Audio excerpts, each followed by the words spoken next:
ராதேஷாம் ஹரே கிருஷ்ணா ராதேஷாம் ஹரே கிருஷ்ணா ராதேஷாம் ஹரே கிருஷ்ணா.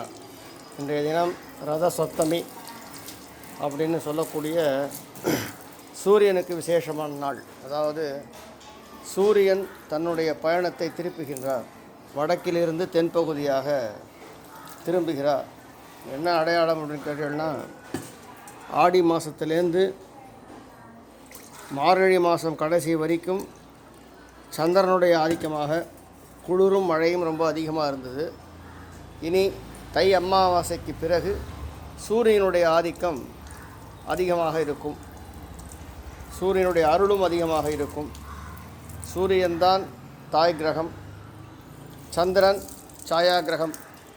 இருந்தாலும் சந்திரனுக்கு குளுமை, சூரியன் உஷ்ணத்தை மையமாக கொண்டவர். எனவே இனி வரும் காலங்களில் சூரிய பகவான் அதிகமான உஷ்ணத்தை கொடுக்காமல் இந்த வசந்த காலத்தில் துவங்கி வசந்தமாகவே இருக்க வேண்டும் என்று சூரியனை பிரார்த்திப்பதாக ரதசப்தமி என்ற விழா அமைகிறது.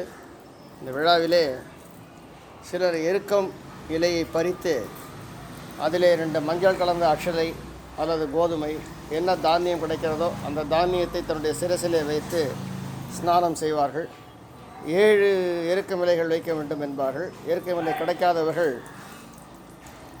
ஒரு இலையை 7ஆக துண்டாக்கி கூட தலையிலே வைத்து ஸ்நானம் பண்ணுவார்கள். எருக்கம் செடியும் கிடைக்கவில்லை என்றால் 2 அக்ஷதைகள் அல்லது 2 கோதுமைகளை தலையிலே வைத்து ஸ்நானம் செய்ய வேண்டும். கங்கே கங்கே கங்கே கங்கே என்று சொல்ல வேண்டும்.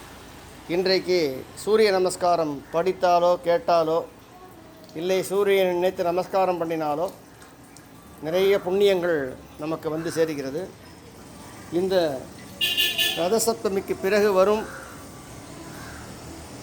ஆடி மாதம் வரை, அதாவது இந்த தை துவங்கி வருகிற ஆடி மாதம் வரை ஒரு புண்ணிய காலம் என்று சொல்லப்படுகிறது.